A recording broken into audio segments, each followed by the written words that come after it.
안녕하십니까. 저는 2019 이러닝 코리아 컨퍼런스 1일차 트랙 D 두 번째 차장을 맡은 한국교육학술정보원의 유재욱 책임연구원입니다. 지금부터 트랙 D2의 학습 분석이 바꾸는 교육의 미래 세션을 진행하도록 하겠습니다. 이번 세션은 북경사범대학의 첨단미래교육혁신센터 지하첸송 프로젝트 매니저님께서 중국의 학습 불평등을 줄이기 위한 AI 기반 온라인 개인 과외 시스템에 대한 주제로 말씀을 해주시겠습니다. 발표가 끝나면 바로 이어서 제가 학습 분석 개인별 맞춤 학습 서비스에 대한 발표를 할 텐데요. 각각 발표는 40분씩 진행을 할 예정입니다. 그리고 아까 했던 것과 마찬가지로 참가자와 질의응답 시간은 20분 동안 할 예정입니다. 두 가지 세션이 다른 발표이지만은 질문 답변은 한 번에 몰아서 두 개의 발표가 끝난 다음에 진행을 하도록 하겠습니다. 아까 말씀드린 대로 QR코드를 촬영하신 그 QR코드로 실시간 질의응답 시스템으로 입장해서 질문을 올려주시면은 질의응답 시간에 질의를 하도록 하겠습니다. 많은 참여를 부탁드리고요. 지하첸송 프로젝트 매니저님의 발표를 듣기 전에 간단하게 좀 소개를 드리겠습니다. 지하첸송 매니저님은 지금 중국 베이징 사범대학교의 AICFE라고 미래교육 첨단 혁신센터에서 인터넷 빅데이터 및 인공지능 개발자와 함께 교육 품질, 형평성 및 관리에 대한 연구 프로젝트를 개발을 수행하고 있습니다. 사실 제가 올해 6월달에 ISO 교육 분야 회의에 참석하기 위해서 베이징 그 사범대학에서 개최한 회의에 갔다가 교육 ISO 회의 국제 표준화 회의도 참석을 했었고 그 회의에서 이제 중국의 AI 기반 온라인 시스템 개발과 보급 활용에 대한 발표를 들었었습니다. 그때 굉장히 그 중국이 교육 기술에 대해서 얼마나 많은 투자를 하고 있고 얼마나 많은 진행이 되어 있는지를 보고 굉장히 놀란 부분이 있었고요. 그래서 특별히 올해 이번 그 러닝 임팩에 좀 발표를 해달라고 초청을 좀 부탁을 드렸었습니다. 그리고 지금 발표하게 될 이 AI 시스템은 아까 아민 카지께서 발표하셨던 러닝 임팩 올해 있었던 러닝 임팩에서도 발표가 되어서 그때 상을 수상을 했던 것으로 제가 알고 있습니다. 그럼 지금부터 지하첸송 매니저님의 중국 학습 불평등을 줄이기 위한 AI 기반 온라인 개인 과외 시스템 발표를 들어보도록 하겠습니다. 감사합니다.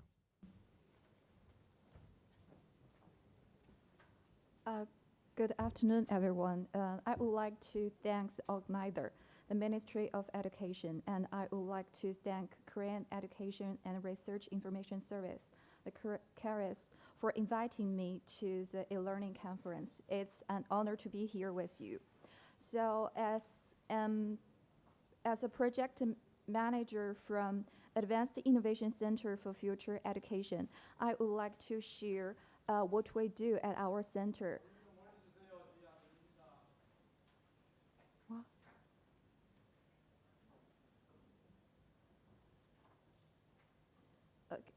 We all agree that analytic technologies such as artificial intelligence is an essential component to deeply enrich students' educational experiences and success. Because we share these areas in common, so I would like to introduce this system, an AI-empowered online tutoring system to reduce learning inequality in China. My presentation will consist of 3 parts. The first one is about our center, the AICFE, and then I will introduce this AI-empowered online tutoring system to you, which is eCam, and then I will introduce some related research. In the age powered by artificial intelligence and big data, we are deeply committed to lead education practices to embrace intelligent transformation through the creation of smarter models and tools for public education service. So at the end of 2015, supported by Beijing Normal University and funded by Beijing Municipal Commission of Education, our center was established. For now, we have more than 150 full-time staff And we have take out more than 20 national level and state level research projects. And we have published many journals and articles and books in Chinese, and many journal articles and conference papers and English books. And we applied many patent and software copyright based on our research. So here is our team and our campus. Here is the organization of AICFE.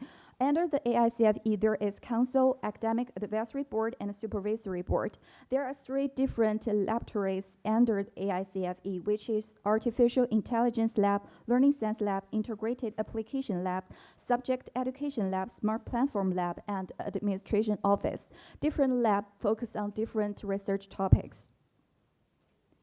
So our mission is actually we want to support a potentially transformative basic research to advance science and technology innovation through continuous investment. The investment is actually from the Beijing government. So we build on the background of Beijing Normal University, and we want to connect disciplines of computer science, brain science, and system science towards a deeper understanding of important questions in education practices. So we're not, so our team is actually from different disciplines.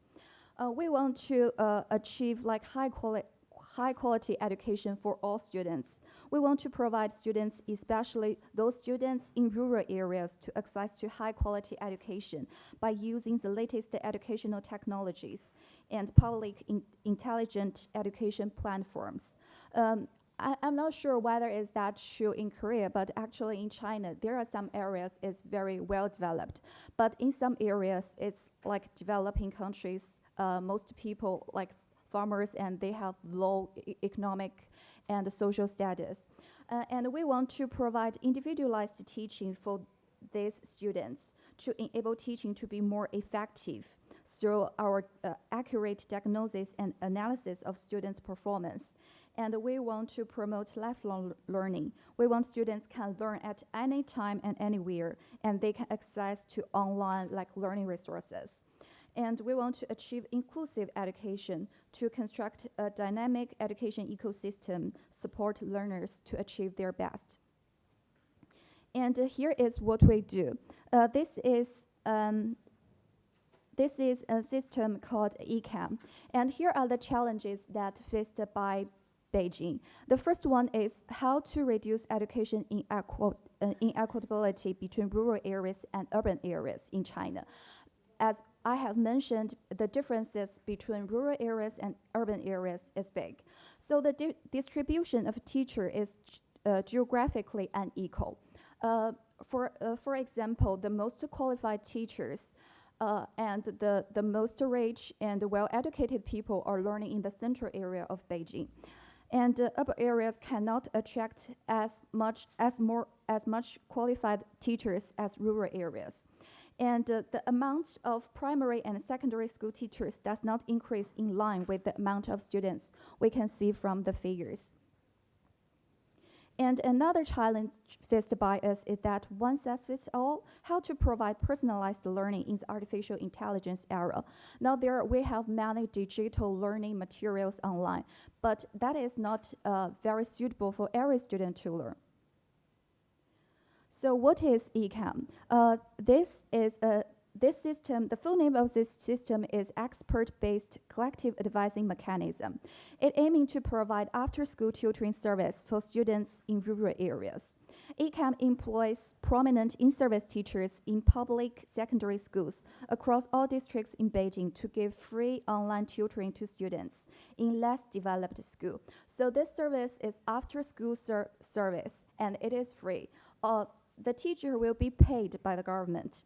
At present, it covers more than 10,000 in-service teachers from 17 districts in Beijing, and it covers almost 60,000 junior high school students from 6 districts in rural areas. So we only provide those kind of after-school tutoring service for students in rural areas.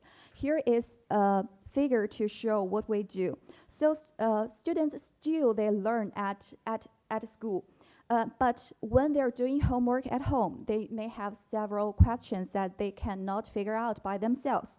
So at this time, they can make online requests, and we will match teachers for the student. So the teacher can answer student questions online based on their requirements. And here is a picture that when the students and teachers are using this system. Because teachers in Beijing are not very well prepared for the AI technologies or the online learning or teaching systems, so we give them those digital pen. With the digital pens, they can just write on papers to answer students' questions. And their writing will show on students' like phone screen or laptop screen. Why this service is AI empowered? First, it is run on the Smart Learning Partner platform, which is also designed and developed by AICFE. Through this platform, we want to collect students' data during the entire learning process. As long as students are learning online, we want to collect those kind of data. And we also want teachers can report their students' performance online as well. And then because of we had those kind of data, so we can construct a student model for knowledge and capability structure. And because we have the knowledge, the personalized knowledge graph, and then we can know students' like advantages, and we can enhance those kind of advantages. And we can give treatment for students' learning problems. So here is the first one. We can like do knowledge tracing to achieve students' competence tracking.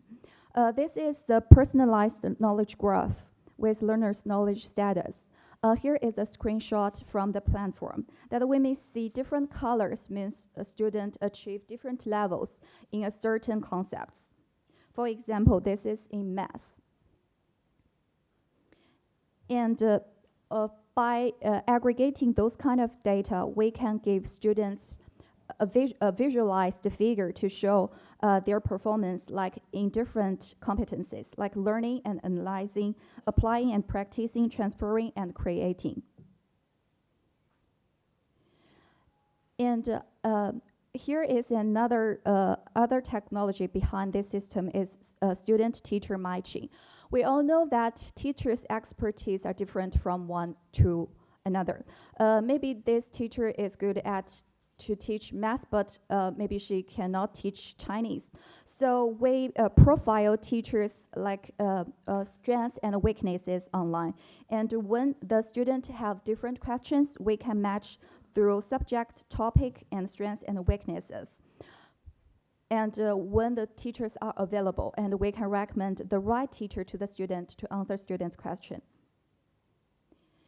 And through the digital pen that I've mentioned, we use teachers' handwriting can display from papers onto the screen, and then transfer to students' screen in real time. So their handwriting during the tutoring are recorded. We want to analyze those kind of recording like writing and audio to understand what are efficient and inefficient tutoring patterns online. Is that the teacher tutoring all the time is good for the student, or like the student to answer the questions by themselves? So we're still looking at what are the most effective pattern. And there are 4 types of online tutoring in the eCam. The first one is one-on-one tutoring. It's like student to make tutoring requests online. It's synchronous.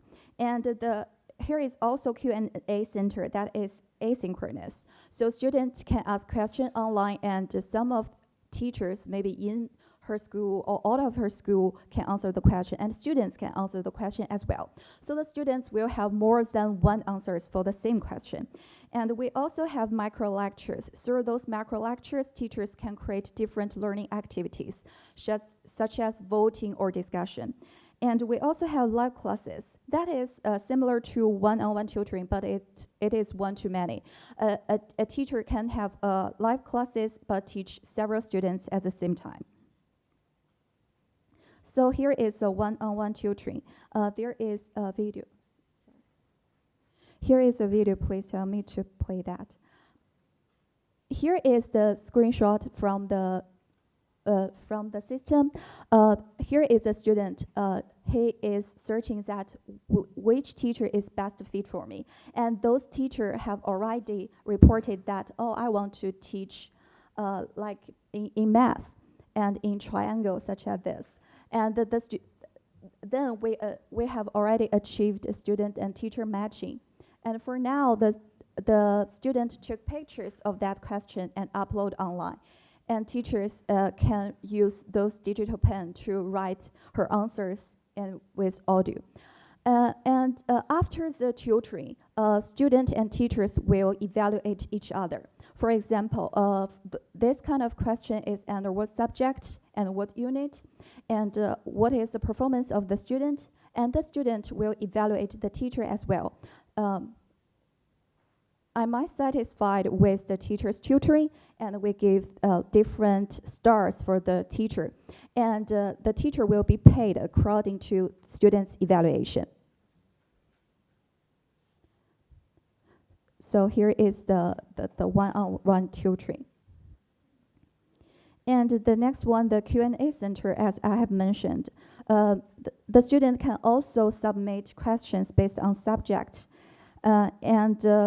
Teachers and students can choose questions to answer by their own. And the students can learn from different solutions for the same question. For example, on the right hand, for this English question, for this question, a grammar question in English, a question raised by student, and she can check different answers. Here are the micro lectures. Students can choose micro lectures to learn. Those micro lectures are 3 to 5 minutes, very short video, and focus on certain concepts. Students can choose macro lectures to learn, and macro lectures can be recommended automatically. For example, based on the personalized knowledge graph, or by teachers as learning materials, such as, oh, I found those kind of student cannot answer this question right, so I recommend some macro lectures related to like triangle. And teachers can create learning activities and different macro lectures. And here are live classes. Teacher can open live classes based on their expertise, and students can enroll in the classes based on their interests. So here are also some screenshots from the system. And from the running, from November 2016 to May 2019, there are more than 10,000 registered teachers, and almost 6,000 teachers voluntarily participated. Although many teachers registered, but not all of them have participated in this activity. And there are almost 60,000 registered students, and we can see more than half of them have actively participated. And all of those, like one-on-one tutoring, Q&A sessions, and live classes and macro lectures, all of them together created 600,000 learning opportunities. We may see from the figure that students ask online is not actually as we thought before this the application. We thought maybe the most of the students will ask questions like unfinished homework. They need the teacher to help them to finish the homework. But actually they ask many questions. That is the most asked, but they also ask many questions like pedagogical concepts and their interests, or learning materials, or learning strategies, even some personal growth, such as, oh, I quarreled with my parents today. I have a problem with my friends. What can I do? So this online tutoring system, students use it variously. And this system also improves students' academic performance. We find that through an investigation. The progress of students who participate in the ECAM is significantly greater than the progress of students who do not participate in. But we also found that students with better grades participate in the ECAM more actively. So it's hard to see whether the students participate in the ECAM and have greater achievements, or because the students have already have greater achievements and because he have very high motivation, so the students want to participate in the system. It's hard to see. We are still investigating. And another impact of the eCam is that it promotes professional development for teachers. We do a surveys among almost 3,000 teachers, and most of them agree that I can learn while teaching on eCam, because sometimes we want the teachers have some digital skills to teach students, but in class, many teachers in China still use like the whiteboard and the pen to teach. They don't know how to use data, how to use the analysis of data to teach students. But through this system, we give reports for teachers to use in practice. And most of teachers also agree that my career achievement and job satisfaction increased with eCam, because they can understand they can serve more students than in classroom. They can serve like students 1,000 miles away in rural areas. And eCam expands learning space and educational ecosystem because we want to bridge the gap between offline teaching and online teaching. So we want to share students' data online and offline. For example, in traditional school, the teacher can understand the students' interests and their learning difficulties, and what is the curriculum standards they need to follow. So they can share those kind of data to online teachers. And online teachers can share the data like what is the most frequently asked questions. Those kind of questions need to be addressed in lesson plan design. And the assessment of individual students' mastery level also give feedback to the teachers and the principals and parents, so they can know what I can do to help my student to learn more. And so here is an example. So this is the most frequently asked questions in Chinese from 6 districts.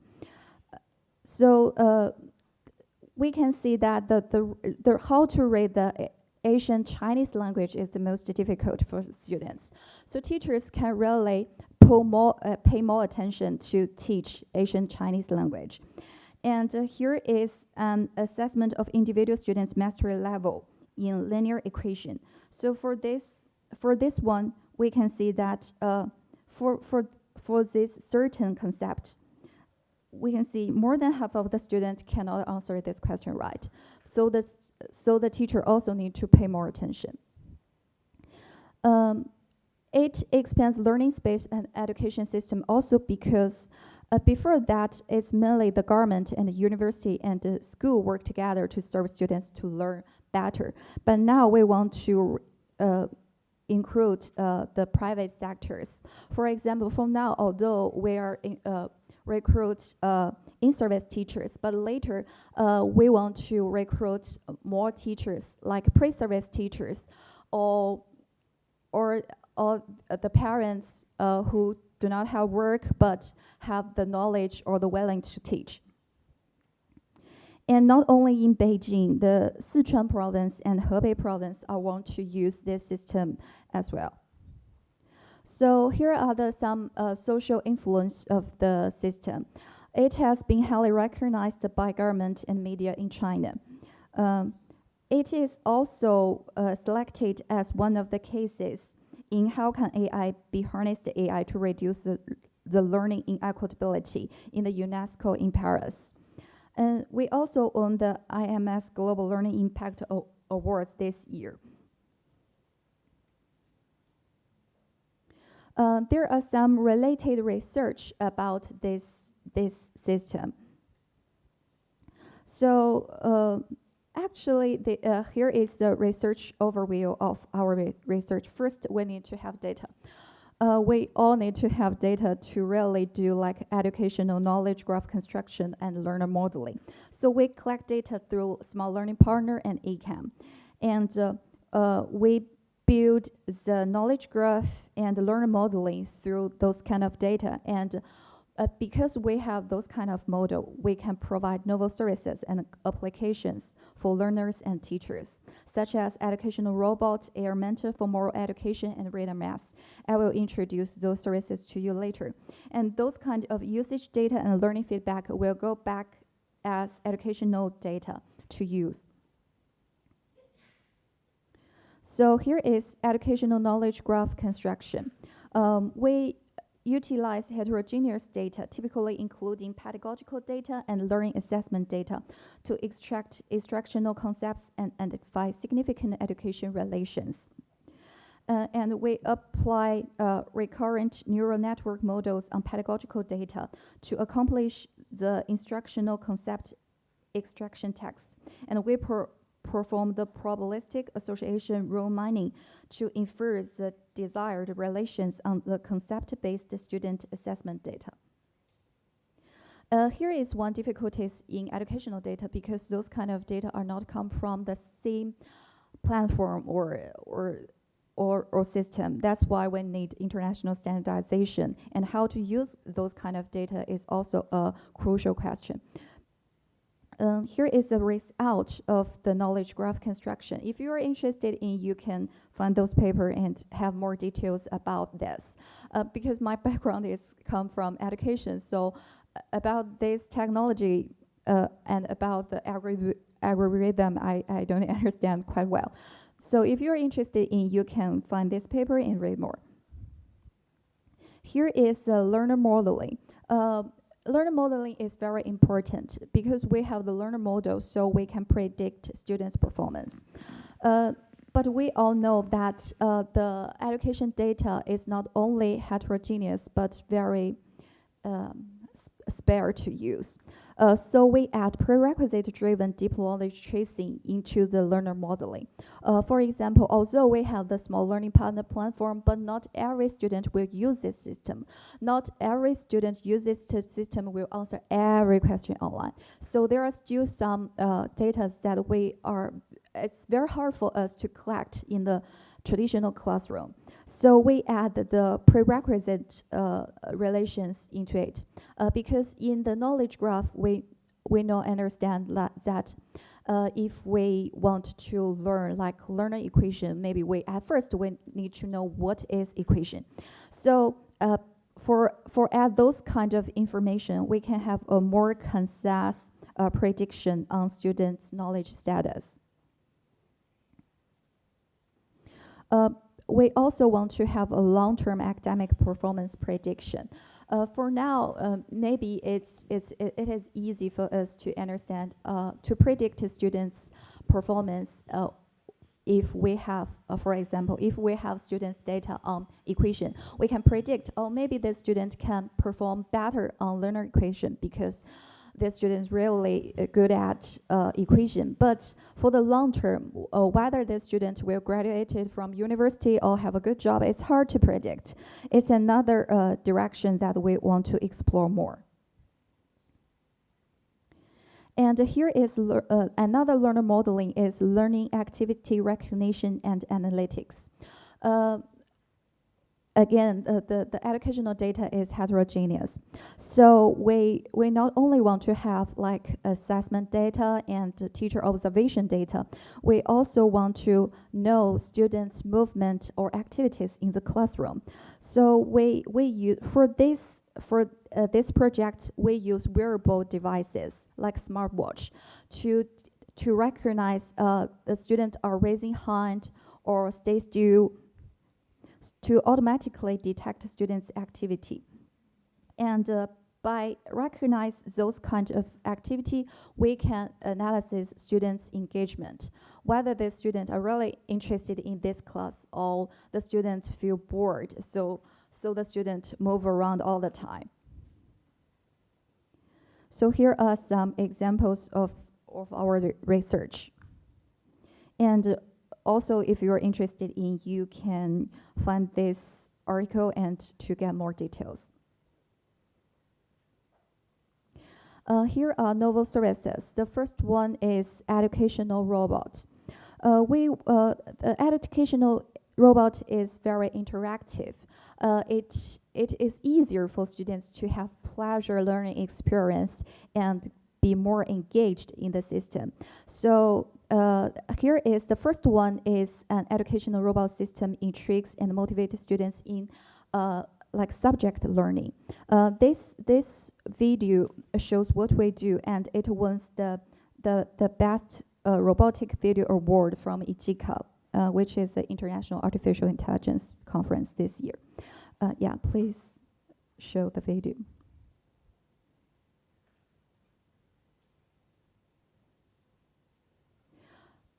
It is in Chinese, but the subscribe is in English.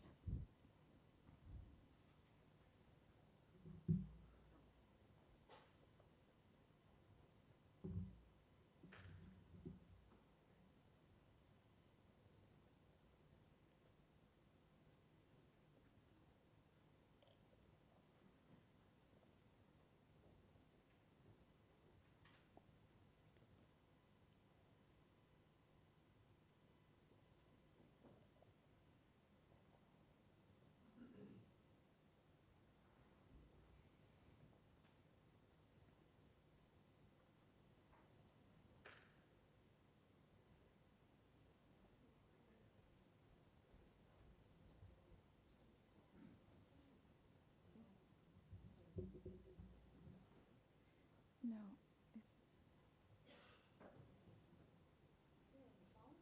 Yeah. Yeah.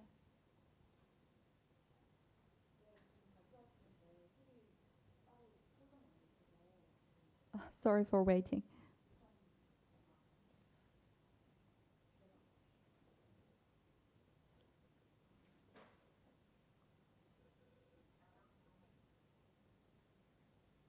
No, not this one.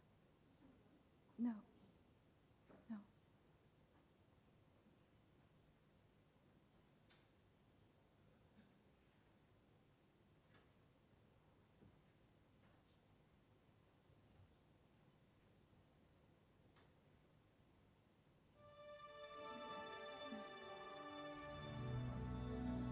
Thank you for waiting.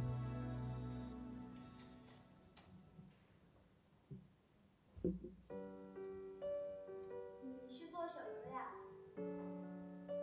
我是小高老师，从今天开始，我将陪伴你一起学习。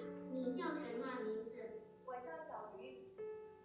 小鱼，让我认识一下你吧。好的。 So through facial recognition, the robot will know 很 this 开 is a 心认 user. 识你，希望能经常和你见面。凑近一点，让我看看你是谁。欢迎小鱼回来，我是小高老师，我们又见面了。小鱼同学，今天想学习哪个学科呢？ 我想学习生物。 这是你生物学科的知识地图。根据你当前的知识掌握情况， This robot is based on the system of Smart Learning Partner. 各个薄弱点。我的确对光合作用不是很理解，你还是蛮了解我的嘛。光合作用在原料、产物、条件、场所。老师，我有一个疑问，人们都把绿色植物比喻成绿色工厂，那么这个工厂制造什么产品，又是如何制造的呢？你看起来有些疑惑，是有什么问题吗？哇，这都被你看出来了，你真厉害。告诉我你的疑问吧，让我给你解答。除了绿色植物之外，还有哪些生物能进行光合作用呢？ 其实有很多生物都可以，一些光合细菌，比如蓝细菌、紫色细菌。 The robot can answer extracurriculum 都 questions. 可以进行光合作用，学而复思则罔，思而不学则殆。看来你一直在认真思考，我很欣慰啊。 And use some ancient Chinese like Confucius to encourage the students to learn. 我想休息休息了。学习要注意劳逸结合，去放松一下吧。好的。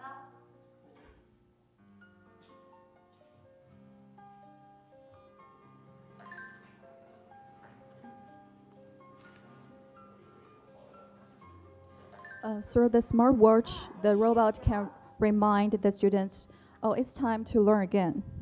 夜惊鱼晴风于兮，行程于斯毁于随。我们继续学习吧。好的，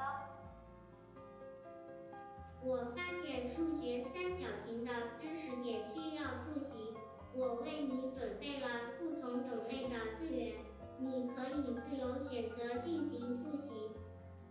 我想看看还有哪些其他资源呢？开始播放。三角形内角和定理及推论应用。我们来讲讲利用三角形内角和定理及其推论进行简单计算。首先来回忆一下什么 The 是 robot 三 can 角 play 形 macro lectures. 我记录了你这学期的学习过程，咱们来分析分析你的表现吧。哇，这么棒！快让我看看，努力了这么久，我有 And 进 by 步吗？ collecting the learning data through one semester, it can show the report for the students. 这是你的学科通识分析报告，显示你的数学进步非常大，很有优势哟。真的吗？还有具体的分析吗？这是数学学科的分析报告，有不懂的可以问我。你这学期学习很努力，希望你能再接再厉。好的，谢谢你。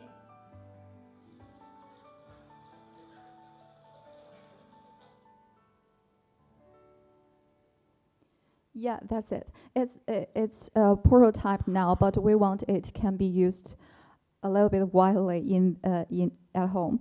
And the next one is an AI-powered assistant for moral education.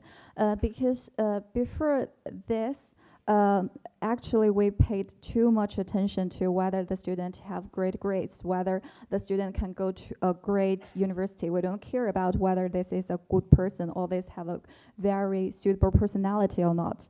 But for this one, we want to teach young teachers, especially young teachers who don't have experiences, to really educate students rather than instruct or teach. So please play the video.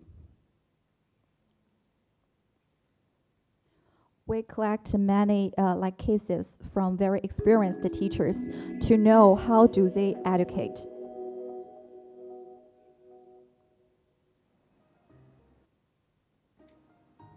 哎，李老师，你们班上有总是违反纪律的学生吗？说什么都不听，真的烦得很。有啊，不过我最近 There are some students in the classroom. 学生问题了。 Those kind of students do not follow the rules at all. 解决育人问题的智能助手。那个时候我刚刚带初二的学生，没有经验。我们班上有个学生上课总是 So for this case, the student 要不就是 just 偷偷玩 take a 手机 nap in class all the 我等 time 他 and 看 play the cell phone. 但是他总是沉默不语，行为也丝毫没有 The 改 teacher 变。 tried to talk to the student, but the students 我 have 开 no 始上网 response. 搜索对策，结果得到一连串的链接。后来找到了 AI 好老师育人助手，它主要是基于人工智能领域的知识图谱和对话系统技术开发而成， It based 包 on 含 the 育人 knowledge 数据 graph 采 and 集、 dialogue 育 system. 人知识图谱、育人对话系统3部分。育人数据采集通过中国好老师等网络平台获得大量的优秀育人案例，并访谈一线教师，获得丰富的 We also 专业育人数 interviewed 据。 many 同时 in-service 基于 teachers. 育人理论，专家总结构建了育人问题解决框架，对采集的优秀育人案例进行结构化处理，生成 We 育人 have 知 those 识图 kind of 谱。 cases and 育 work 人对 with 话系统则 psychological 通过自然语言 department 理解、 to have the 对话 model. 状态跟踪、对话策略学习、自然语言生成4个主要过程，来获取学生信息，判定学生问题，智能推荐解决对策。我班上有个学生上课 First, 总 the 是睡 system 觉 will ask, 手 what's 机 your 该怎么 question? 办呢？ And the teacher said, there is a student always sleep and 您 play 的 cell 学 phone. 生违反课堂纪律了呢，他还有其他不良表现 And 吗 the？system will ask, is there any other 当他 problems? 反过来询问我的时候，我我会有意识地注意学 So 生 here the students' homework is like drawing pictures as time, do not really answer the questions. 他也经常不写作业，有时还在作业本上面乱写乱画。那孩子的学习态度也不端正呢。他是男孩还是女孩？是一个男孩。 The system will ask for more information, like it's a boy or a girl, and how old is the student, 家庭教养方式是什么？ and to understand more about their parenting style, and how do the parents treat the student at home. 集合体分为专制型、权威型、溺爱型和忽视型。 And then because of the teachers do not know their parents and do not know the parenting style, so the teacher could connect the student's father to understand more. 让我反思自己是否真正了解孩子，是忽视型教养方式。 So the student's parents does not care the child very much. 可能是缺少亲情关怀，想引起他人关注。我建议使用 So the system suggests that maybe the student is want to use this kind of behavior to attract attention and care. 的温暖。情感陶冶法是什么？情感陶冶法是 And the system will recommend some real in practice method for the teacher to use. 潜移默化的熏陶，使其受到感化的方法。还可以去学习中心模块学习我。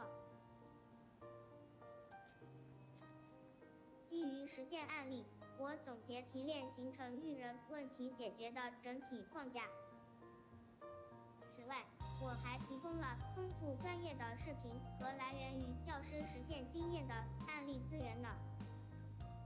数据统计模块用数据揭示背后规律，包括全国各个地区对育人问题的关注情况。 It visualizes the most frequently asked questions in different provinces in China. 等的统计。我把在 AI 韩老师上学习到的方法运用到了实际问题中，现在李军同学的问题已经改善了。你看他现在的作业本已经整洁多了。确实是的，我也去用用这个助手。叮咚，您的育人助手小爱已上线。 Yeah, that's it. It's a system for moral education. And the last one we are looking at is radar mathematics. It is a system that want to use knowledge graph for mathematics to do automatic grading, like formulas and symbols and short answer open questions for the student, to really reduce the burden of student grading different assignments all the time. Yeah, that's it. Thank you. If you have questions, you can ask.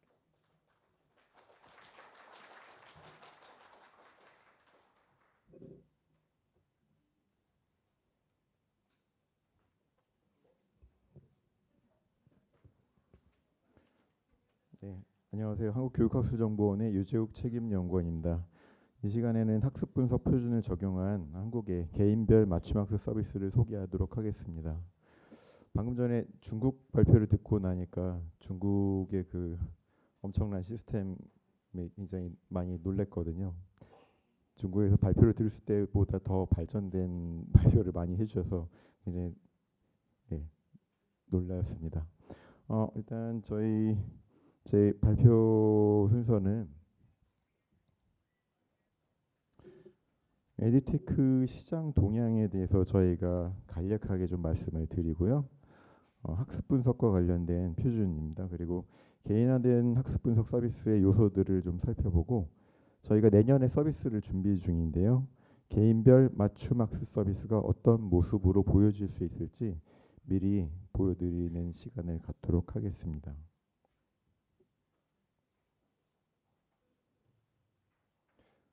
이 그래프를 아마 보신 분들이 있을 텐데요.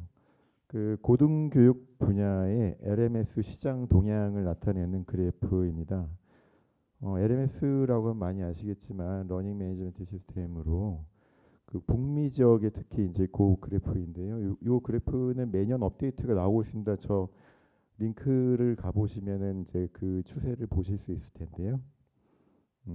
북미 지역의 고등교육계 LMS 시장은 블랙보드, 캔버스, D2L 뭐 이렇게 여러 가지 업체 중에 네 가지 업체, 모델까지 네 가지 업체를 중심으로 시장 구도를 형성을 하고 있습니다. 근데 여기 그래프에도 보시다시피 까만색이 그 블랙보드거든요. 블랙보드는 상당히 영역을 많이 줄여가고 있고 빨간색으로 있는 캔버스 LMS가 상당히 많은 포션으로 증가를 하고 있습니다.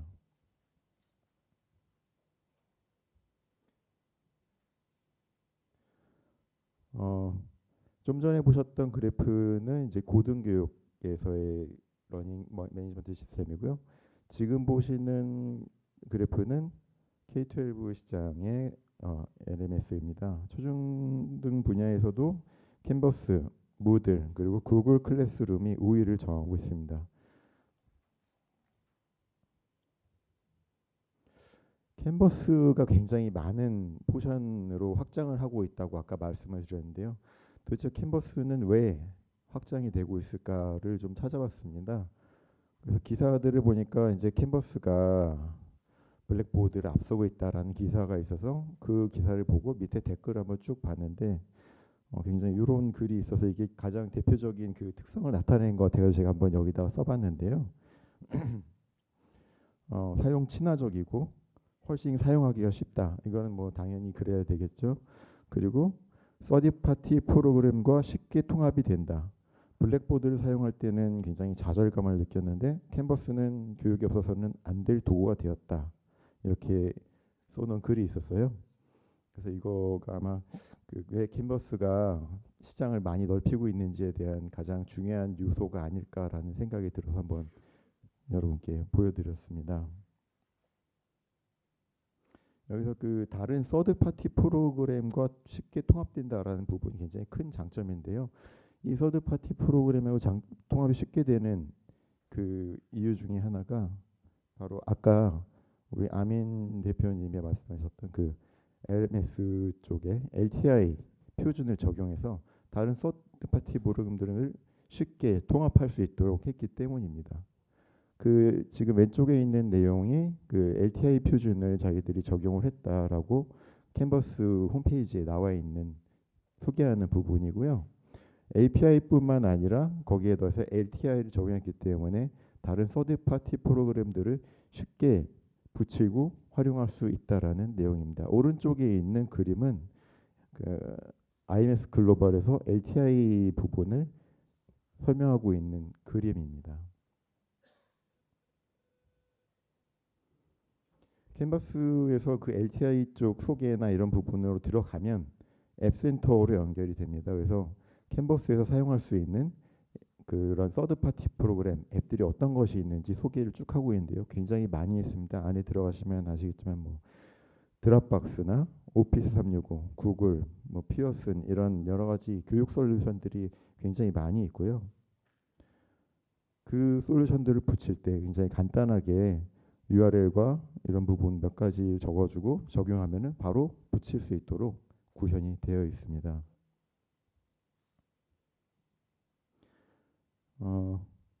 또한 이제 캔버스 같은 경우에 보면은 소셜 미디어 계정을 이용하는 부분 그리고 아까 발표에도 있었지만 AWS 그러니까 아마존 웹 서비스 클라우드를 이용하고 이런 부분이 있고요.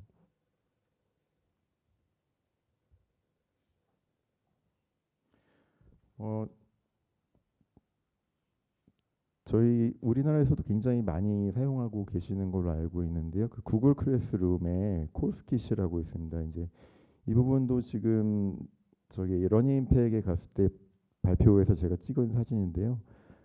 구글 클래스룸도 LTI 표준을 적용해서 LMS들하고 쉽게 통합해서 사용할 수 있다라고 그때 구글에서 발표를 했던 장표이고요. 구글 클래스룸이 캔버스나 여러 가지 저기 블랙보드도 있지만 캔버스, 블랙보드 이런 LMS 안에서 쉽게 통합해서 서드 파티 프로그램으로 구글을 사용할 수 있다라고 발표를 했었던 내용입니다. 이렇게 그 LMS 시스템에서도 쉽게 통합할 수 있도록 IMS의 LTI 표준을 적용을 해서 서드 파티 프로그램들이 쉽게 붙을 수 있게 이렇게 구현을 하고 있습니다.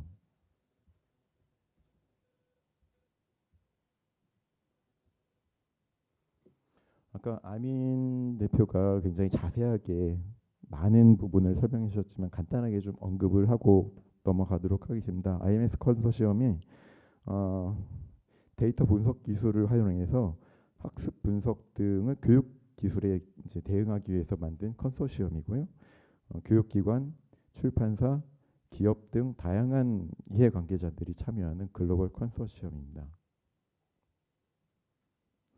IMS의 표준들이 아까 말씀드린 대로 여러 가지가 있는데요. 아까 말씀드렸던 그 디지털 자격증명 CLR도 있었고 오픈 배지 관련 표준도 있었죠. 그리고 이외에도 이제 원로스터라고 해서 학교 간의 학생 명단 그리고 교재 성적을 안정적으로 여러 기업들과 학교 기관들 간에 교환하기 위한 표준도 있고요. 아까 말씀드렸던 캘리퍼 애널리스트 같은 경우는 학습 데이터 수집 표준입니다. 그래서 학생들이 학습한 데이터들을 어떻게 실시간으로 수집하고 활용할 수 있게 하는지에 대한 표준입니다. 그리고 좀 전에 제가 소개해드렸던 LTI 같은 경우에는 학습 응용 프로그램과 그런 그 서드 파티 프로그램들을 어떻게 쉽게 연계하고 활용할 수 있는지에 대한 표준입니다.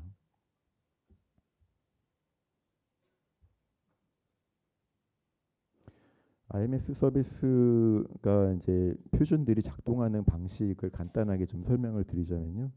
지금 맨 왼쪽에 있는 부분이 좀 안 보이는데 이 부분은 펄슨입니다. 그래서 이 어떤 실제로 직접 이용하는 학습자가 이 IMS 표준을 이용하게 되지는 않고요. 그보다는 서버 A, 서버 B라고 되어 있는데 LMS하고 LMS에 붙어 있는 다른 서드 파티 프로그램들 간의 통신과 데이터 전송에 적용되는 표준들이라는 설명입니다.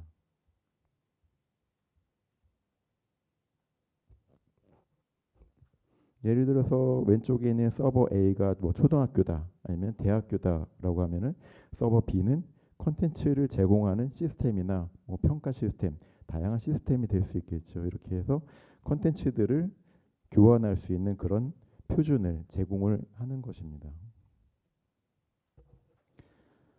지금 저희가 개발하고 있는 시스템에도 IMS 캘리퍼를 적용을 하고 있는데요.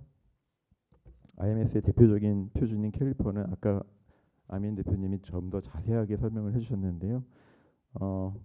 말씀하신 대로 10가지의 기본 프로파일들이 있고 이 프로파일들이 다양한 학습 환경에서 발생하는 데이터를 수집하기 위해서 개발이 됐습니다.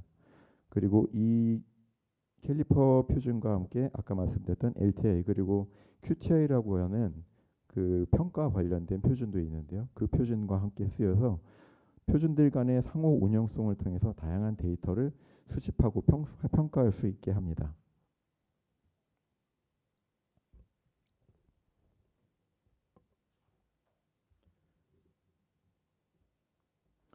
저희 캐리스는 IMS에 아까 그 멤버의 종류나 이제 비용이나 이런 부분을 질문도 있었는데요. 컨트리뷰팅 멤버로 들어가 있습니다. 그래서 이용은 자유롭다라고 하셨을 때 또 이제 컨트리뷰팅 멤버로 들어가면은 의견을 개진할 수 있다고 하셨잖아요. 저희는 캐리스가 IMS의 컨트리뷰팅 멤버로 들어가서 표준에 대한 의견 개진 그리고 개발에 그 한국 쪽의 의견이나 이런 부분을 내고 같이 참여를 하고 있습니다.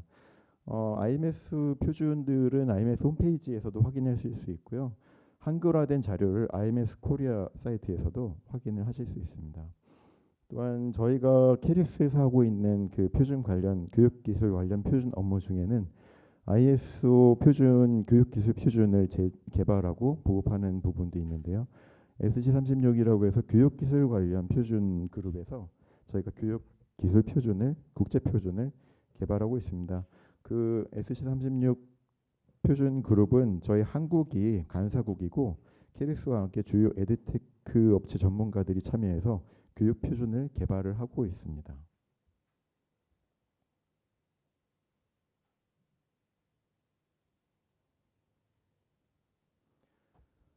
지금부터 말씀드리는 부분은 저희 그 개인 맞춤형 서비스에 대한 소개입니다. 일단 이 개인 맞춤 서비스가 어떤 방식으로 개념이 들어갔는지를 좀 말씀을 드리겠는데요. 한국에 여러 교육 관련 서비스 기관, 교육 관련 기관들이 있죠. 교육 관련이 있고 이제 민간 교육 업체에서는 개인화된 학습 서비스가 이제 여러 곳에서 지금 최근에 많이 출시가 되고 있는 상황입니다. 하지만 저희 이제 공공기관이나 여러 그 교육기관들에서는 아직 개인화 서비스까지는 출시는 하고 있지 않고 준비를 하고 개발을 하고 있는 단계이고요. 비슷하지만 각기 다른 콘텐츠가 기관들의 성격과 장점에 따라 다른 콘텐츠를 지금 서비스하고 있는 상황이거든요. 하지만 이용자들은 그런 다양한 서비스들을 이용하려면은 여러 기관들을 다 방문을 해야 되고 그런 자연들을 여러 곳에 가서 방문을 하다 보니 이 접근성이 떨어지는 결과가 나타나고 있습니다. 그래서 이런 서비스들을 보다 쉽게 이용하고 최근에 그 빅데이터 기술을 이용해서 AI 서비스와 함께 접목을 해서 이용자들에게 보다 쉽게 향상된 개인 맞춤형 서비스를 제공을 하고자 교육부와 캐리스에서 맞춤형 서비스를 준비하고 있습니다.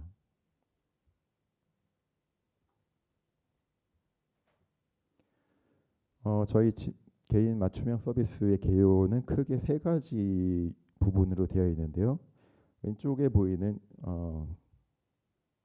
지능형 학습 분석 시스템, 곧 지능형 학습 분석 시스템인데요. 이 부분은 학습자의 이제 활동 데이터를 수집하고 진단하고 분석해서 그 학습자한테 어떤 학습이 필요한지를 처방해주는 그런 엔진을 개발하는 부분입니다. 오른쪽 상단에 있는 컨텐츠 유통 플랫폼 이 부분은 분산된 콘텐츠를 연결하고 품질 관리하고 통합 검색하고 콘텐츠 큐레이션이 가능한 그런 통합 플랫폼을 만드는 부분입니다. 그 맨 하단에 있는 교육과정 학습자원 체계도는 교육과정을 교과와 단원, 성취 기준 등으로 주제 간의 관계를 설정한 지식 체계를 만들어서 위에 있는 그 컨텐츠 유통 플랫폼 학습 분석 시스템하고 연결해서 학생들에게 개인 맞춤형 서비스를 제공할 수 있는 기반으로 작용을 하게 되어 있습니다. 현재는 초등학교하고 중등학교의 온라인 학습 서비스를 중심으로 학습 분석 서비스를 제공하려고 하고 있고요. 내년에 시범 서비스가 시작이 될 예정입니다. 개인화 학습 서비스의 이용 과정을 좀 말씀드리겠습니다. 처음에 학습이 시작이 되면 학습 주제를 학생들이 선택해서 학습을 시작을 하고 두 번째 러닝 액티비티 그 학습 활동이 이제 와중에는 클래스별 학급별로 학습과 과제 관리가 이루어집니다. 학습 진단 과정에서는 이렇게 학습 활동에서 이루어진 데이터를 분석해서 학습 성향이나 관심도 어느 정도 성취를 했는지 성취 수준 그리고 적극성과 관계성을 진단을 하게 됩니다. 그래서 학습 분석 단계에서는 이런 학습 분석 결과를 바탕으로 자기 주도 학습을 할 수 있도록 해주고 또한 계획을 할 수 있도록 도와주고 코칭을 해주고요. 또 이 부분에 있어서 직접 학생들에게 코칭을 해주기도 하지만 교사들에게도 그 학생들을 지도하는 데 도움을 줄 수 있도록 도움을 주는 서비스를 제공을 하게 됩니다. 그래서 이런 그 학습 분석에 대한 부분은 시각화된 그 대시보드를 통해서 왼쪽 하단에 있는 비주얼라이제이션 있죠. 시각화된 그 대시보드를 통해서 학생과 교사들에게 제공이 되는데요. 이런 부분이 이제 학생들의 어떤 성취도 그리고 학습 주기, 성향, 관심도, 적극성들이 대시보드에서 학생과 교사들이 확인할 수 있는 그런 시각화된 자료로 확인을 하게 되고요. 그 자료를 확인하는 뒤에 그 피드백을 받게 되죠. 그러면은 이제 처방을 받아서 다양한 이제 그 처방을 토대로 학습 자원으로 학습을 하고 교사는 학생들에게 좀 더 개인화된 지도를 해줄 수 있는 그런 서비스를 제공을 하게 됩니다.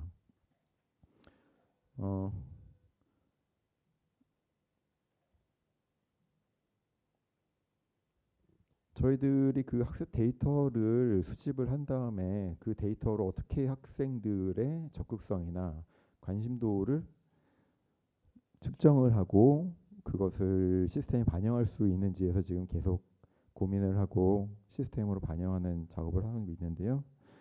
학습 분석 활동을 위해서는 학습 데이터를 수집하고 분석을 해야 합니다. 학습 분석하는 지표를 설정해서 데이터를 분석하는데요. 지금 여기 나와 있는 지표는 여러 가지 저희가 지표 중에 한 가지를 예로 들어서 보여드리는 것입니다. 예를 들어서 학습자의 관심도 부분에 대해서 저희가 측정을 한다라고 하면은 뭐 학생들이 어떤 비디오를 보고 어떤 학습 자료를 보고 어떤 오디오를 들었는지 그리고 어떤 학습 자료를 읽었는지 이런 데이터를 실시간으로 그리고 시스템으로 수집을 하게 되죠. 그래서 이런 데이터하고 그 주제에 대한 데이터, 이런 데이터 그리고 게시판에서 학생들이 올린 글이나 주제 그리고 토론한 글의 성격이나 내용들을 보고 학생들의 관심이 어디에 있는지 이런 부분을 분석을 하게 됩니다. 이 부분은 학습 관심도에 대한 지표를 예로 들어서 설명드린 부분이요. 이외에도 다른 지표로는 학습 패턴이나 학습 성취율 그리고 집중도 그리고 적극성 이런 지표들이 추가적으로 더 저희가 분석을 하고 있습니다. 저 아까 그 송저첸 발표 보고 깜짝 놀랐는데 여기 들어가 있는 그림이 똑같은 그림이더라고요. 그래서 이제 저희도 머신러닝 부분이 여기 들어가는데 머신러닝에 대한 부분 아마 비슷한 그 알고리즘과 이런 공통된 국제적인 그림을 사용하고 있구나라는 걸 느꼈는데요. 지식 진단 모델입니다. 그래서 개념 이해도를 어느 정도 했는지 그 분석 시각화 그리고 콘텐츠 추천하는 알고리즘인데요. 간단하게 좀 설명을 드리자면은 이 모델에서는 지식 개념 학업 성취 데이터를 입력을 하게 됩니다. 학생들이 아까 말씀드렸던 학생들의 학습 활동 데이터 예를 들어 뭐 비디오를 얼마나 봤다는 거 그리고 아까 캘리퍼에서 여러 가지 요소들이 있었잖아요. 그 중간에서 플레이를 했다가 멈췄다라든지 뭐 어디까지 봤다라든지 이런 데이터들을 수집을 한 다음에 그 데이터를 분석을 하게 됩니다. 그리고 그 데이터를 가지고 머신러닝 그 알고리즘에 넣어서 딥러닝 기반의 이제 지식 추적 기법 DKT라고 되어 있는데요. 이 기법에 활용을 해서 개념을 얼마나 학생들이 이해하고 있는지 어느 정도 수준으로 이해를 했는지를 진단을 하고 이를 이제 분석을 하게 되는데요. 이런 분석에 기반한 결과를 취합을 해서 이걸 가지고 아웃풋 데이터를 시각화한 다음에 그 시각한 자료를 기반으로 해서 저희가 분석 결과를 학생들과 교사에게 제공을 하게 됩니다. 이거는 이제 현재 학생들이 어느 정도 이해를 하고 있는지에 기반해서 학생들이 수준 진단한 부분이고요. 성취율이나 예측에 대한 알고리즘은 또 이제 거기에 관련된 알고리즘과 딥러닝 부분을 활용해서 또 이제 하게 됩니다.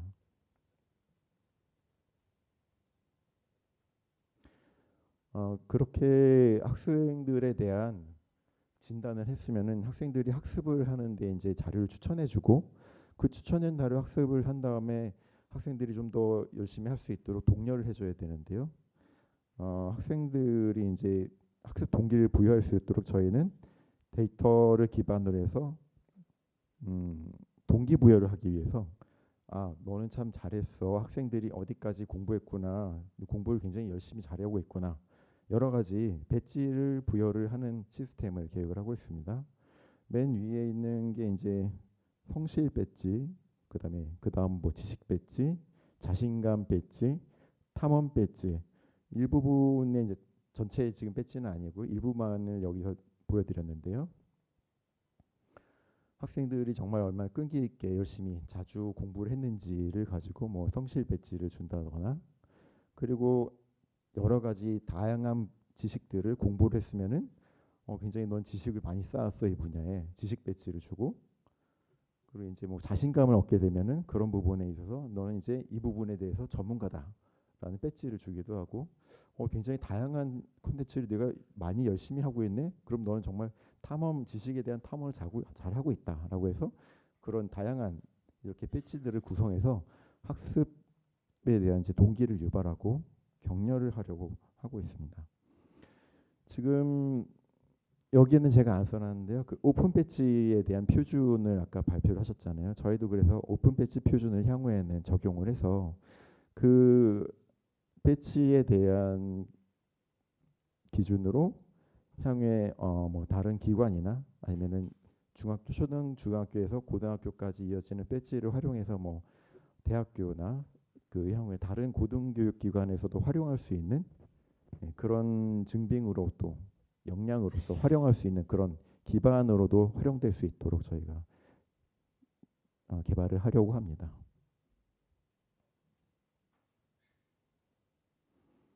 다음 장표는 아까 세 가지 부분 중에서 맨 아래에 있던 성취 기준과 학습 자원 지도에 대한 부분인데요. 교육 과정 학습 자원 체계도입니다. 학습 주제를 중심으로 학습 자원 간의 관계성을 표현을 한 것입니다. 지금 여기는 잘 안 보이는데요. 저희 까맣게 되어 있는 부분이 매스, 그러니까 수학입니다. 수학에 관해서라고 하면은 수학이라는 이제 주제에 대해서 교과가 있고 학교 급이 있고 거기에 대한 성취 기준을 연결을 합니다. 그럼 이 성취 기준에 관련된 학습 자원, 문항 이런 자원들을 연결해서 이 체계 하에서 저희가 학습 추천 서비스를 할 수 있도록 하는 그 토대가 되는 것입니다. 아이고. 죄송합니다.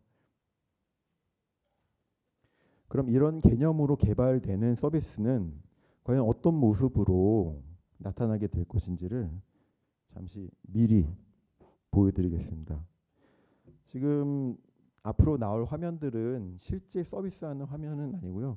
거의 유사하게 개발될 수도 있지만 아마 이런 모습이 될 것이다라고 저희가 시뮬레이션 하는 화면이니까 참고적으로 봐주시면 될 것 같습니다.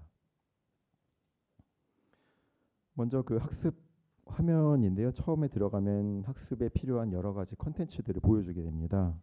그래서 주제별로 연관된 학습 컨텐츠를 제시하고 지금 왼쪽에 있는 성취율은 이 학생이 지금 이 과목에 대해서 어느 정도 성취를 보이고 있는지 그 부분을 나타내는 퍼센트로 나타내는 그 부분이고요. 모든 주제 학습을 마치면은 100%가 되겠죠. 보통 수준 이상으로 마치면. 예. 그리고 주제 학습을 위해서 이제 이런 문항 그 콘텐츠를 보고 나면은 거기에 대해서 문제풀이를 해서 문항을 할 수 있도록 문항 콘텐츠도 하단에 제시를 하였습니다. 이 부분은 학습을 진행하는 화면인데요. 학생이 선택한 학습 콘텐츠가 재생이 됩니다. 학습 중에서 발생하는 모든 이벤트, 예를 들면 재생, 일시 정지, 구강 반복, 잘 보다가 잘 이해가 안 돼서 다시 돌려봤다든지 아니면 멈추고 좀 더 열심히 봤다든지 이런 학생들의 학습 활동들의 데이터가 모두 수집될 수 있도록 하고요. 이거는 IMS 캘리퍼 프로파일 기준에 따라서 수집이 되게 됩니다.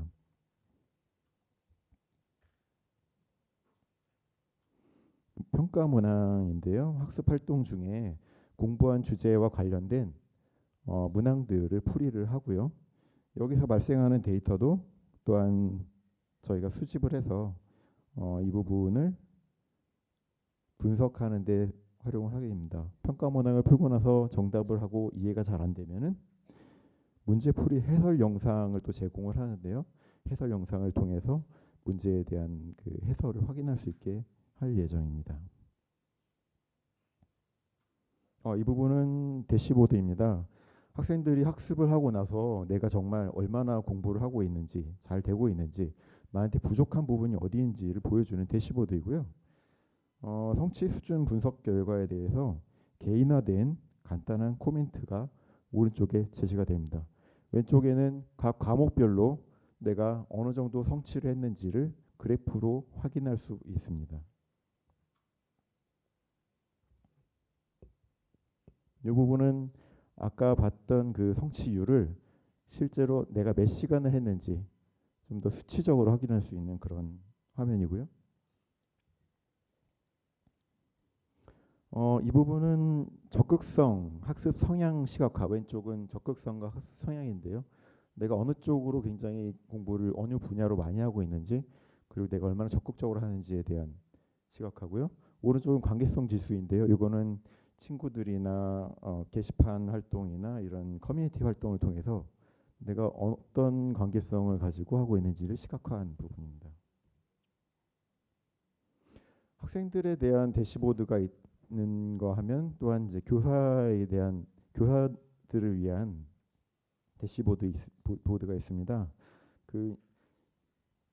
자신의 학급의 학생들이 어느 정도 성취를 했는지, 그리고 성취 수준은 어떤지, 어느 정도 시간을 학습을 했는지, 그리고 학생별로 어느 정도 성취를 했는지가 각 그래프와 여러 가지 시각화된 화면으로 확인을 할 수 있습니다. 이 부분은 아까 좀 전에 있었던 화면에 한 화면을 클릭했을 때 나오는 상세 화면인데요.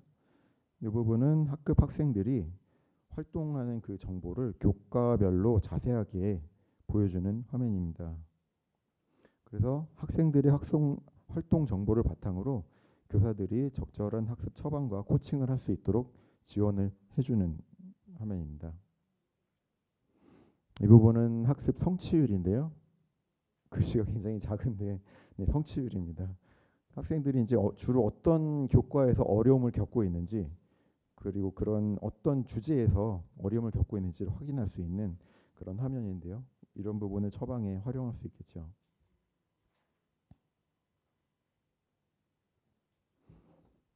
이거는 학생들의 학습 시간과 학습 패턴을 시각화합니다. 그래서 개인별로 어떤 학생들이 시간 얼마나 공부했는지 하고 어떤 패턴으로 공부하고 있는지를 알려줘서 교사들이 학생들에 대해서 좀 더 개인화된 처방과 지도를 할 수 있도록 지원을 해줍니다. 마지막으로 이제 학생들의 커뮤니티 활동으로 활동 패턴을 학생 기간별로 확인할 수 있게 하는데요. 학생 간의 관계도와 커뮤니티 활동을 확인할 수 있는 화면입니다. 제가 준비한 자료가 여기까지가 마지막이고요. 지금 이 시스템은 저희가 현재 개발 중인 화면입니다. 캐리스에서는 그 IMS 글로벌과 협업을 통해서 국제 표준에 맞춰서 학습 서비스를 개발하고 있고, 또한 지금 많은 민간 기업들도 지금 AI 서비스를 출시하고 있는데요. 그 민간 기업들에서도 IMS 국제 표준을 활용할 수 있도록 저희가 지원을 할 수 있는 협업을 하고 있습니다. 그래서 이런 부분에 대해서 많은 부분을 좀 활용해 주셨으면 하는 말씀을 드리고요. 이상으로 제 발표는 여기까지 마치고요. 질의응답을 시작하도록 하겠습니다. 혼자서 다 하려고 하니까 바쁘네요.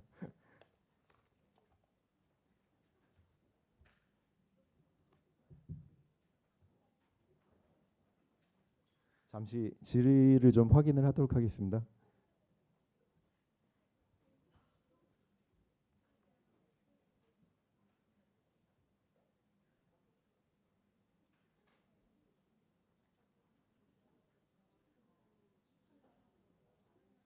네. 예. 네,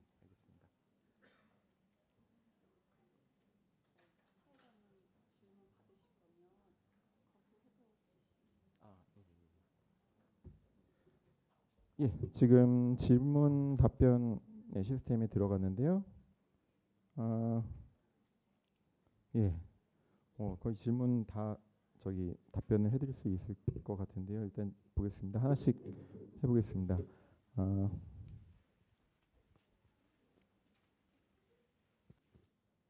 먼저 송 프로젝트 매니저님,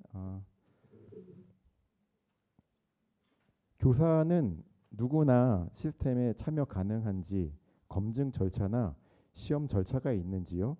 그리고 페이는 어떻게 산정해서 지급하는지요? 라는 질문입니다.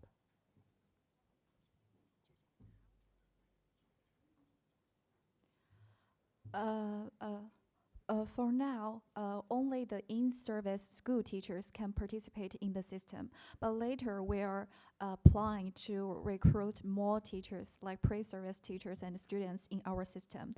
So because they're in-service school teachers, so we do not need to qualify or verify their quality because the government and the school have already done the work. Yeah, that's it.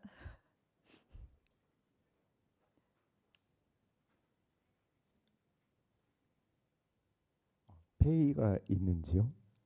Oh, and about the payment, sorry, forget the question. About the payment, actually we built a model to calculate how much the government might spend per semester because we do not want that to above their budget. So for now, I think for 1 hour, the teacher can be paid like 100 to 200 Chinese yuan. But based on their, the quality of their online tutoring according to students' evaluation. And how many hours they serve online. If they serve longer, they can get higher payment. Yeah.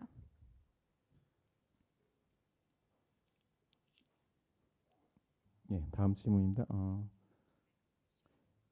지역마다 존재했던 학생의 학습 성과 차이는 줄일 수 있을진 몰라도 교사의 수준 차이는 그대로 있을 텐데 이로 인해서 거꾸로 해당 지역 학교의 공교육에 대한 불만은 발생하지 않았는지 궁금합니다.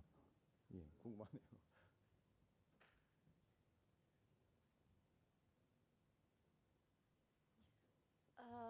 Some teachers are really worried about that, or parents worried about that, whether the teacher will want to earn extra money but do not pay much attention to their classroom or their school students. So we want to solve this problem by we design the system that the teachers can only teach in the semester. The teacher cannot teach and the teacher can only be paid in a very strict time limitation. For example, from after school from 6 to 8 or from 6 to 9, cannot remember the time exactly, but only in this time the teacher can be paid. Otherwise, the teacher can use the system and answer students' questions, but during this duration of time the teacher cannot be paid. Yeah. So we want to guarantee that, and we will also give guide for the teachers.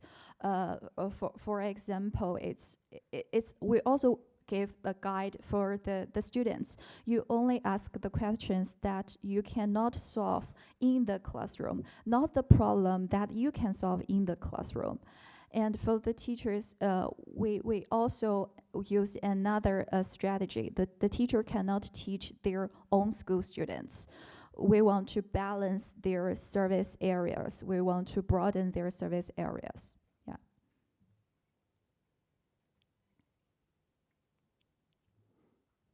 예, 이번 질문 영어로 되어 있는데요. What benefits does eCam provide for tutors to be more active at tutoring? Oh, sorry, it is in English. What's the question again? Sorry. 예, What benefits does eCam provide for tutors to be more active at tutoring?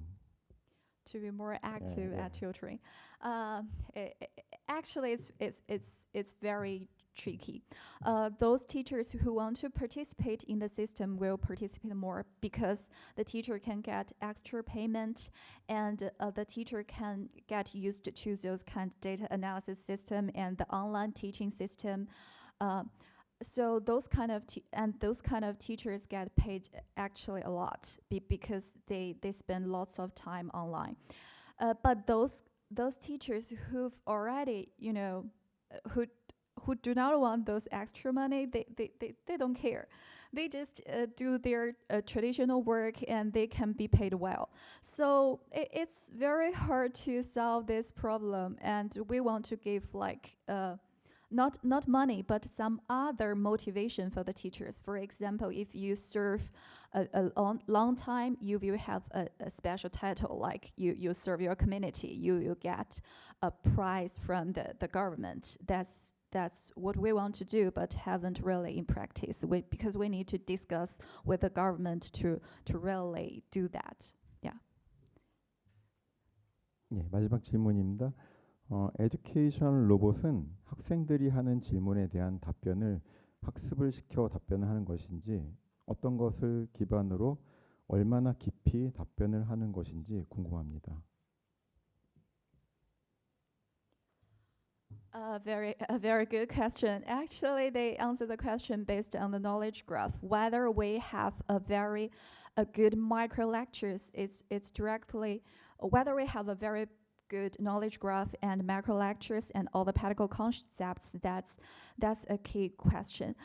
First, the data is come from that kind of knowledge graph that we built, but we also connect to other services that provided by Baidu. It's like Google in China. So we use their database to make up the blank that we cannot reach. So how accurate the answer is it's hard to see, but it provides more information for students. Yeah.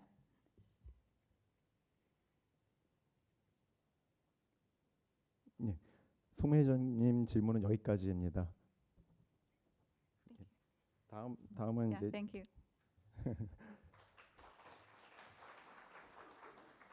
제 발표에 대한 질문이라서 제가 답변을 하겠습니다. 캘리퍼 구성을 할 때 어려웠던 점은 없었는지요? 현재 한국에서 인증받은 업체가 별로 없는 걸로 알고 있는데요. 라는 질문이 있습니다. 예, 한국에서 인증받은 업체가 한두 군데인가 있는 걸로 제가 알고 있고요. 지금 캘리퍼를 구성을 하고 있는 중이기 때문에 말씀하신 대로 좀 어려움이 있습니다. 그래서 데이터 수집이나 이런 부분에 어려움도 있고요. 아까 말씀드렸던 학습 지표를 구성하는 부분 있잖아요. 각 데이터가 어떤 학습적인 의미가 있는지, 사실 그거를 끌어내는 게 지금은 굉장히 좀 어려운 부분인 것 같아요. 그래서 아직은 뭐 이렇게 서비스가 런칭되지 않았기 때문에 확실하게 말씀을 드릴 수 없는데요. 좀 개발이 완료되고 내년이나 후년쯤 운영을 하고 나면 좀 더 자세하게 말씀을 드릴 수 있을 것 같습니다.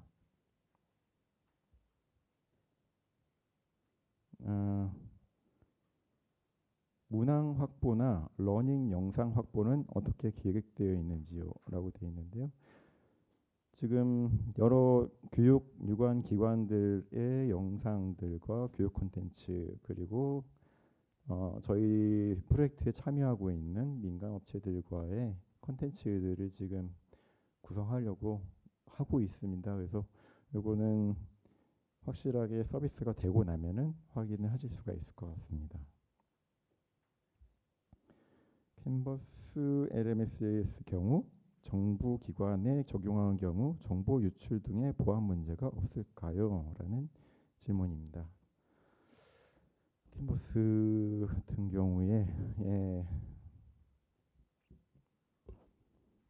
캔버스 나름대로의 정보 보안에 대한 그 솔루션과 대책이 있는 것으로 제가 생각을 하고 있는데요. 그 부분은 제가 정확하게는 모르겠습니다만, 정부기관 같은 경우에는 해외 클라우드 베이스드 솔루션을 사용하기가 굉장히 어렵습니다. 그래서 아마 정부기관에서는 그 아마존 AWS나 이런 부분을 사용하기가 거의 불가능한 걸로 제가 알고 있거든요. 그래서 이런 부분은 아마 그 캔버스 쪽에서도, 이제 미국에서도 캔버스가 많이 보급이 돼 있으니까요. 그쪽에서 굉장히 그 자체적인 보안 부분이 있을 것으로 제가 알고 있습니다. 프로젝트 완료 후에 일반 배포 예정인지라고 말씀을 주셨는데요. 예, 아직 모든 학년은 아니고요. 지금 일부 학년에 한해서 지금 개발을 하고 있습니다. 이 부분은 저희가 개발이 완료되고 나면은 공개를 해드릴 수 있을 것 같습니다. 마지막으로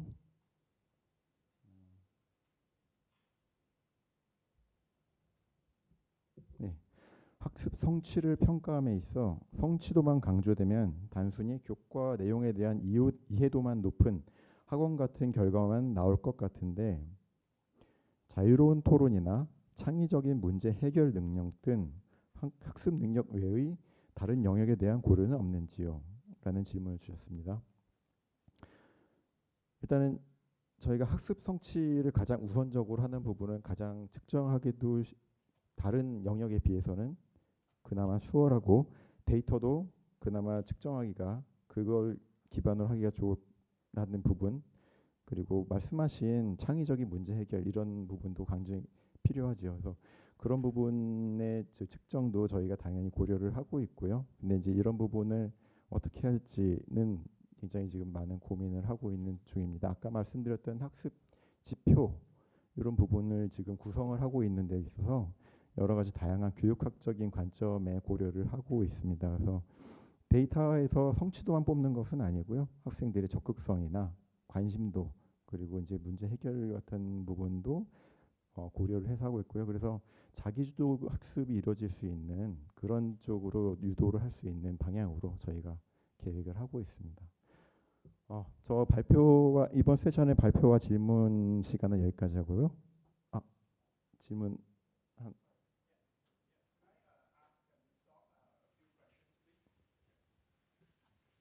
한 가지 질문만 그러면 더 들어가겠습니다. Hi, Ms. Song. So sorry. I think it's more convenient to just speak in English.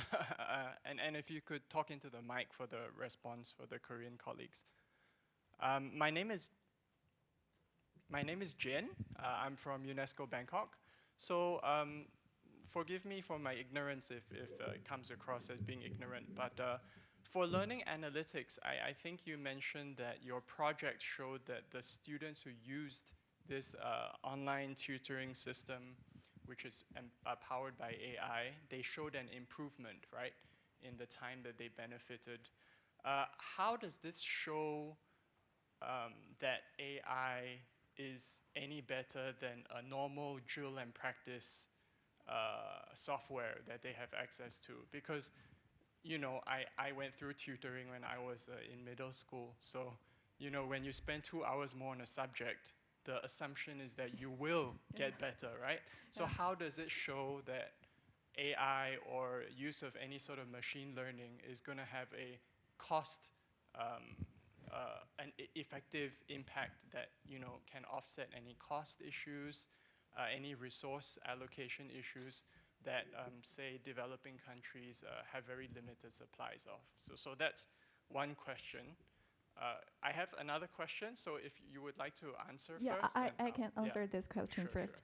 For our system, actually, it is more benefit in like resource allocation and reallocation, because all of those services and micro lectures and all of these things is free for school and the students to use because it is supported by the government.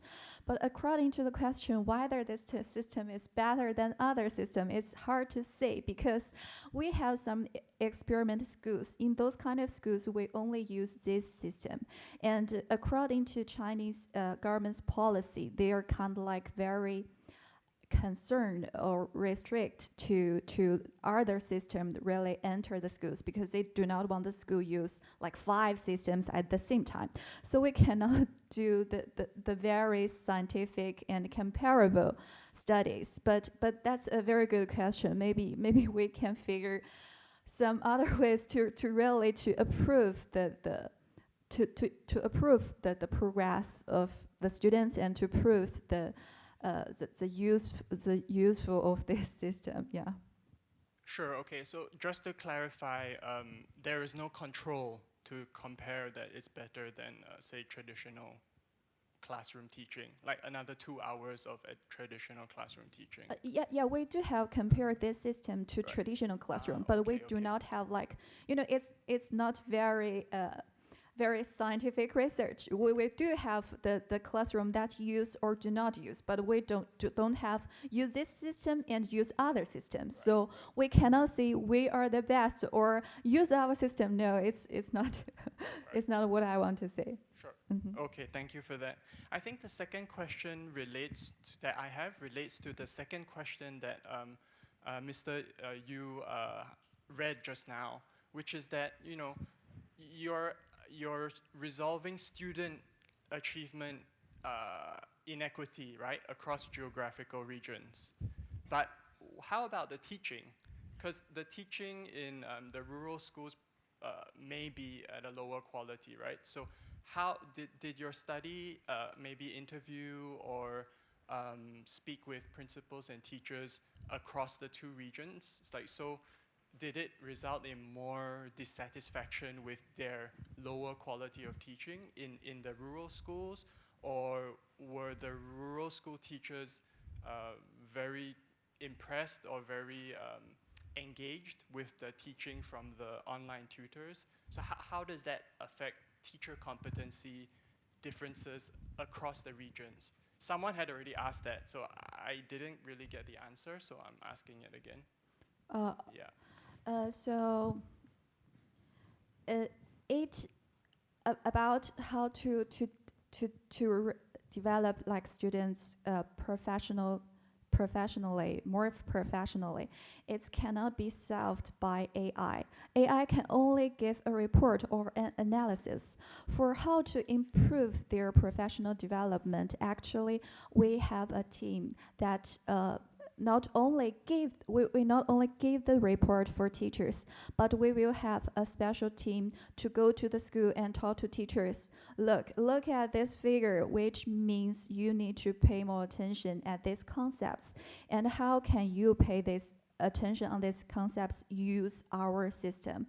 It's really a hard work and very time consuming. For teachers. For teachers, we can see that they're not that, sometimes they just ignore this. What we've done now is that to let them know, it's a very convenient to use this kind of report. You will have evidence to design your lesson plan. You do not need to base it on your feel or feeling. Yeah, that's a very good way, but it's also different from school to school, because we found that if the principal really vote for this system, the teacher will use that more. But if the principal doesn't hear it, the teachers maybe just useful. It's like useful us. When we go to the school, we want to explain the report to the teachers. The teachers will say, I understand this, and I will use that. But no later response. So it's hard. Maybe we need to find a really good way for teachers to accept this, more than give instructions. We need more than this. Yeah, this question cannot solved by AI. We just give a result. That's the phenomenon. Yeah. Okay, thank you so much for your presentations. Thank you. Yeah, thank you.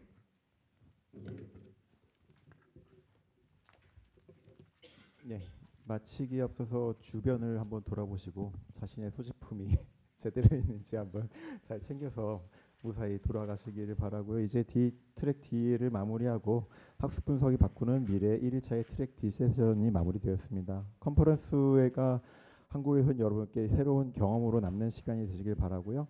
사용하신 통역 수신기는 반드시 자리에 놓아주시고 잊으신 물건이 없는지 확인해 보시기 바랍니다. 세션 시작 때 나눠드린 컨퍼런스 만족도 평가 설문지를 작성해줘서 제출해 주시면 감사하겠습니다. 감사합니다.